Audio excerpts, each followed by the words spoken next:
अगर कोई एक किरदार पर्दे पर उतारना सबसे ज्यादा कठिन आज के दौर में कहा जा सकता है तो वो अटल बिहारी वाजपेयी का होगा। लेकिन यह काम करने की कोशिश हुई है और मैं अटल हूं फिल्म के किरदार, उसके प्रोड्यूसर, उसके डायरेक्टर सब हमारे साथ इस समय स्टूडियो में है। बहुत स्वागत है पंकज जी आपका, विनोद जी आपका और रवि जी आपका।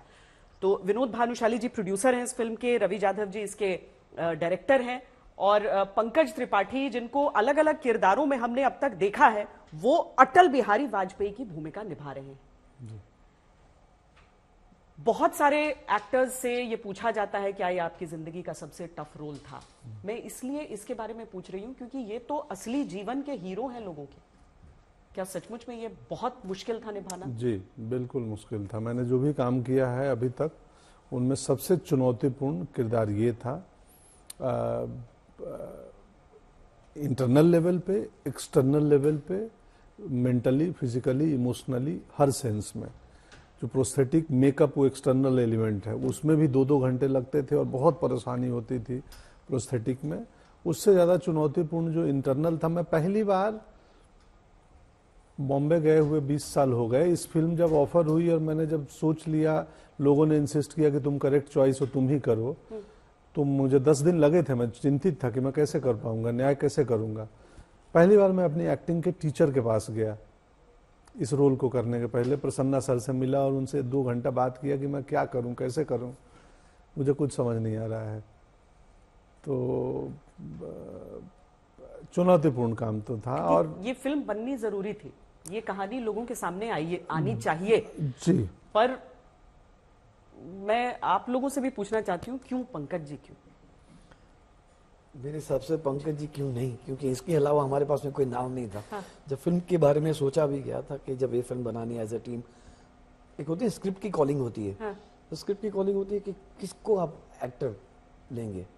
इनके अलावा कोई नाम था नहीं। जो मैंने बोला भी था उनको जब ये मिले तो मैंने, पंकज भाई अगर आप करोगे तो ये फिल्म बनेगी, नहीं तो हम नहीं बना पाएंगे। क्योंकि अगर ये फिल्म बनी, मतलब एज अ प्रोड्यूसर और एज अ स्टूडियो हम गलत फिल्म बनाएंगे तो बहुत प्रॉब्लम हो जाएगी। क्योंकि पंकज जी ये तो वो कविताएं हैं ना जो बचपन से हम इसको पढ़ते हुए, मतलब एकेडमिकली नहीं बल्कि वैसे पढ़ते हुए बड़े हुए सब, वो पूरी पीढ़ी आपकी फिल्म देखेगी। चाहे काल पे के कपाल की बात हो, लिखता मिटाता, वो गीत लिखना चाहे नए या कहें कि गीत नहीं गाता हूं, तो ये वो व्यक्ति है, ये वो व्यक्तित्व है जो इतनी भावनाओं के बीच आपके जीवन का हिस्सा हमेशा रहा। आप उनकी कविताएं पहले से पढ़ते थे? खूब पढ़ता था मैं।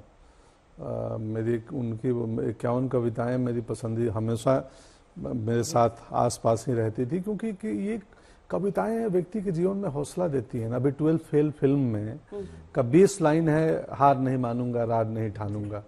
क्योंकि मनोज जी की जर्नी में भी उस कविता ने उनको उनके थीन और उनके मुश्किल वक्त में हार न मानने की प्रेरणा दी थी। इसलिए भी जरूरी है कि ऐसे व्यक्तित्व प्रेरणा देते हैं हमारी मौजूदा पीढ़ी को कि भाई जीवन देखो, जीवन में कहाँ से कहाँ और जाया जा सकता है और कैसे चुनौतियों से पार पा सकते हैं। एक व्यक्ति एक पार्टी बनाए का हिस्सा हो, बड़ी पार्टी हो, जनसंघ, उसका विलय करा के एक जनता पार्टी में चला जाए और वो विखंडित हो जाए और फिर निकल के एक दूसरी पार्टी का निर्माण करे, ये साधारण काम नहीं है।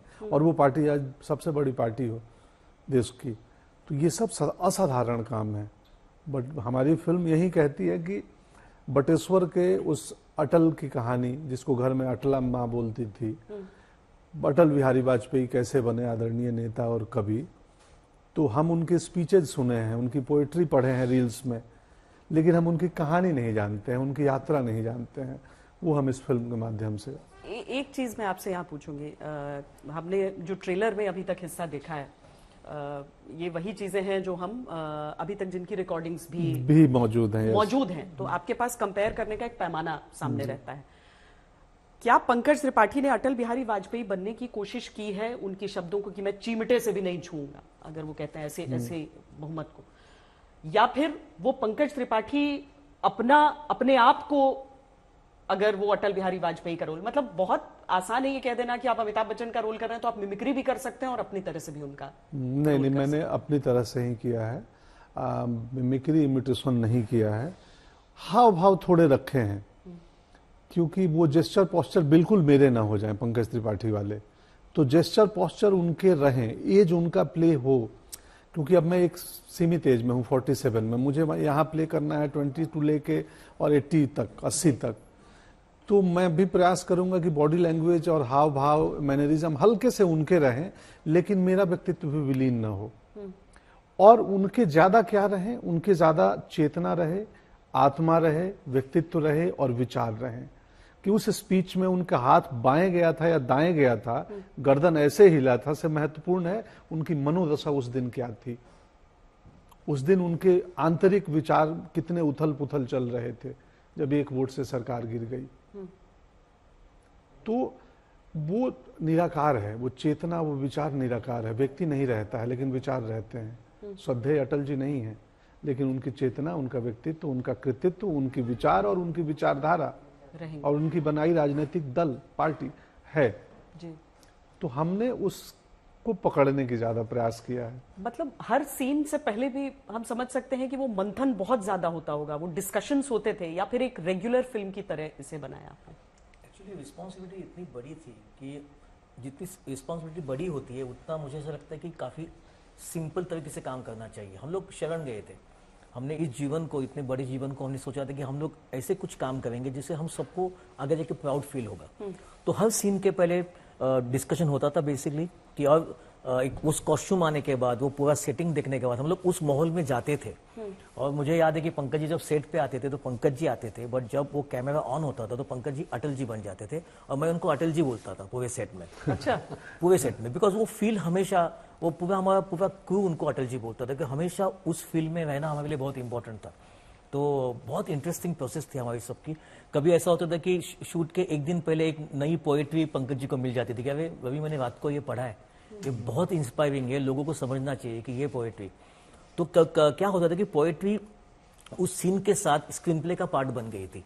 तो इस सिनेमा में उनकी poetry is become a story, is become a screen part of the screen play. नहीं, सही बात है। मतलब बड़े कवि, साहित्यकार, प्रधानमंत्री, उसमें कभी एक छोटे से प्यारे से कुत्ते पे भी उनकी कविता हो जाती थी, तो मनाली को लेकर भी उनके रिश्ते पर कविता हो जाती थी।